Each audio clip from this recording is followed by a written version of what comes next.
نہ جانے کیسے منع بھائی ان کو اپنے گھر لے گئے، لیکن بات وہی تھی کہ اماں بھی دوا اور کھانے کے پیسوں کی ادائیگی کریں گی۔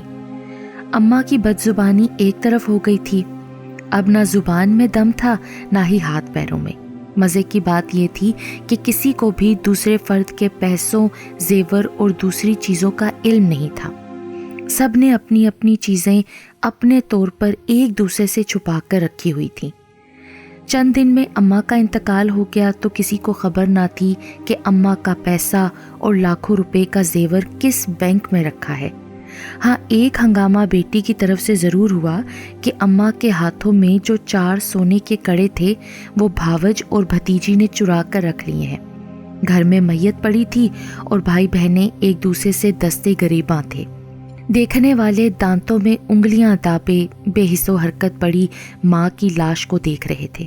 اس کے ساتھ ہی بہن بھائیوں کے منہ سے نکلتے ایک دوسرے کے لیے مغلظات بھی سن رہے تھے۔ بہرحال باپ بھی مر گیا، ماں بھی چل بسی، اب گھر میں ایک ڈائن کی طرح بیٹی اپنے بیٹے کے ساتھ قابض ہو گئی۔ 3 منزلہ بڑے سے پرانی طرز کا مکان آسیب زدہ سا لگنے لگا، جس میں وہ عورت اپنے بیٹے کے ساتھ اکیلی رہتی۔ بیٹا سارا دن گھر پر نہ ہوتا، کبھی کبھی رات کو بھی نہ آتا، اور وہ عورت چڑیلوں کی طرح راتوں کو 3 منزلوں میں بلائی بلائی پھرتی۔ منع بھائی اپنی دکان کھولنے روز آتے تو مگر بہن سے کوئی بات چیت نہ ہوتی، بھانجے سے سلام دعا بھی نہ ہوتی، سارے ہی ایک دوسرے کی صورت دیکھنے کے روادار نہیں تھے۔ ایک شام دکان پر ہی اچانک منع بھائی کی طبیعت خراب ہو گئی۔ گرمی شدید تھی، کنجوس اتنے تھے کہ پنکھا بھی کم کم چلاتے تھے۔ گرمی سے چکر آ گئے اور وہ دکان سے باہر آ کر چبوترے پر گر پڑے۔ شام کا وقت تھا، چہل پہل بھی تھا، سو محلے والے ان کو بے ہوشی کے عالم میں ہی ہسپتال لے کر بھاگے۔ اس وقت ان کی جیب میں گھٹیا ترین موبائل کے علاوہ صرف 40 روپے تھے۔ محلے والوں نے ہی ٹیکسی کا کرایہ دیا اور ہاسپٹل کے اخراجات بھی، ساتھ ہی ان کے گھر پر کال بھی کر دی۔ گھر والے آئے، بیوی اور بیٹا، لیکن دونوں نے وہاں پر ایک پیسہ نہیں دیا، نہ ہی اس وقت کسی نے مانگا۔ چونکہ منع بھائی کی حالت سیریس تھی، ان کو برین ہیمریج ہوا تھا۔ 3 دن موت اور زندگی کی کشمکش میں رہ کر منع بھائی نے زندگی سے ناتا توڑ لیا، اور گھر والے اس قدر نیچ لوگ تھے کہ کسی نے ان پر ایک پیسہ بھی نہیں لگایا۔ بڑے بھائی تو تدفین میں بھی نہیں آئے، چھوٹے بھائی غیروں کی طرح گھنٹے بھر کے لیے آئے اور چلے گئے۔ وہ تو پرانا محلہ تھا، متوسط طبقے کی آبادی میں عموماً ایک دوسرے کا بہت خیال رکھا جاتا ہے، اور اچھے برے وقت میں محلے والے دل کھول کر اور بڑے خلوص سے ایک دوسرے کی مدد کرتے ہیں۔ سارے ہی پرانے اور برسا برس سے آباد فیملیاں تھیں، سو منع بھائی کی تدفین بھی ہو گئی۔ توف ہے ایسے رشتوں پر، نہ جانے کیسے رشتے ہیں جن کے خون سفید ہو چکے ہیں، جن کو اپنی موت بھی یاد نہیں، لیکن کہتے ہیں نا کہ جو بیج بویا جاتا ہے وہی کاٹا جاتا ہے۔ یہ تو سلسلہ چلا آ رہا تھا۔ ابھی منع بھائی کی تدفین ہوئی کہ ادھر ان کے پیسوں کی فکر ان کے بیوی بچوں کو ہو گئی، بلکہ کچھ لوگوں نے تو ان کی بہن کو بھی دکان کے ڈبوں میں کچھ تلاشی کرتے دیکھا۔ شاید وہ منع بھائی کے ہاتھوں چھپایا ہوا خزانہ دیکھ رہی تھی۔ اچھی خاصی آمدنی تھی اور منع بھائی کی جیب میں صرف 40 روپے۔ یہ بات محلے والوں کے لیے حیران کن تھی۔ وہ بھی اپنے پیسوں کو چھپا چھپا کر رکھتے تھے۔ ان کا کتنا پیسہ تھا؟ دکان کا پیسہ کہاں گیا؟ ان کا بینک بیلنس کتنا تھا؟ اس بات کو لے کر گھر والے بڑے پریشان تھے، لیکن کسی کو بھی ان کے کمائے ہوئے پیسے اور وہ پیسے جس بینک بیلنس میں رکھے تھے وہ کچھ بھی معلوم نہ ہو سکا۔ آخر ان کے بیٹے نے دکان فروخت کرنے کا فیصلہ کر لیا۔ اسی پریشانی اور پیسوں کی تلاش میں 1 ماہ کا عرصہ ہو گیا۔ یہ بات تو محلے کے ایک بزرگ نے بتائی تھی کہ وہ کہتا تھا کہ میں بینک سے زیادہ پیسہ اپنے پاس رکھتا ہوں، مگر کہاں، اس بات سے سب ناشنا تھے۔ دکان کا سودا ہو گیا، جیسے بھی تھے منع بھائی کی وجہ سے محلے میں رونق لگی رہتی تھی۔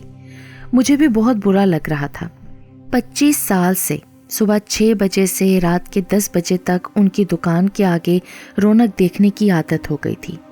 جب دکان کی صفائی ہوئی اور دکان کے شیلف پر بچھائی گئے پلاسٹک کو اٹھایا گیا تو چوہوں نے وہاں خوب دھمال ڈالا ہوا تھا۔ تقریباً 1 ماہ تک چوہوں نے خوب کارروائی کر ڈالی تھی۔ چینی اور آٹے کی بوریوں کے پیچھے، ڈبوں کے نیچے، ترازو کے پٹڑے کے نیچے، کاؤنٹر کے سائڈ میں بنی جگہ میں ہر جگہ نوٹوں کی ڈھیریاں لگی ہوئی تھیں۔ 1000، 5000، 100، 500 سارے ہی بڑے بڑے نوٹ جو چوہوں کی خوراک بننے کے بعد کترے ہوئے ڈھیریوں کی صورت میں منہ چڑھا رہے تھے۔ یا اللہ، لوگوں نے سر تھام لیے۔ ایک تو بزرگ باقاعدہ رو رہے تھے۔ یہ ہزاروں نہیں بلکہ لاکھوں کی رقم تھی جو چوہوں کا لقمہ بن چکی تھی۔ یعنی منّے بھائی خود تو فقیروں سی حالت میں رہتے، گھر والوں سے چھپا کر یہاں پر پیسہ جمع کر کے رکھتے۔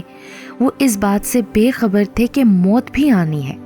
موت فیصلے کرنے کی مہلت نہیں دیتی، موت مستقبل کی پلاننگ کرنے کی اجازت نہیں دیتی۔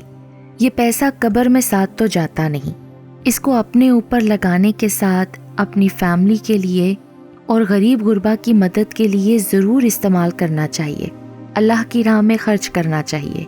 بس یہی پیسہ جو کسی ضرورت مند کے کام آ جائے، اعمال کی صورت میں مرنے کے بعد ہمارے ساتھ جاتا ہے۔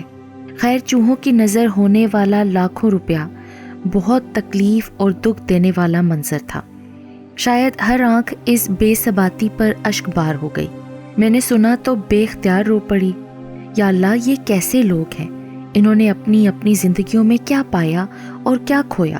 نہ رشتوں کا احترام، نہ اولاد کی تربیت، نہ خلوص، نہ ہمدردی، بس پیسہ جمع کرنے کی دھن میں لگے رہے، جو نہ خود کے کام آیا اور نہ ہی اپنے رشتہ داروں کے۔ یہ لوگ بس آئے اور چلے گئے۔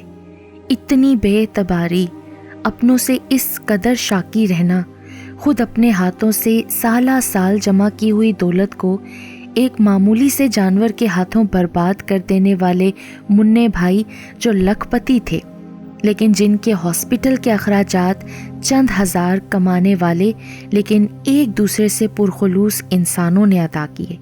ایسے لوگ، ایسے خاندان اور ایسے رشتے باعث عبرت ہیں۔ رشتوں کی بقا، سلامتی اور آسودگی کے لیے ایک دوسرے پر بھروسہ، اعتماد، ہمدردی اور خلوص بنیادی جزو ہیں۔ ساتھ ہی اولاد کی صحیح تربیت بھی ضروری ہے۔ منّے بھائی کی زندگی، ان کی فیملی اور حالات دیکھ کر رونگٹے کھڑے ہو جاتے ہیں۔ اللہ پاک ہم سب کو نیکیاں کرنے کی توفیق عطا فرمائے، آمین ثم آمین۔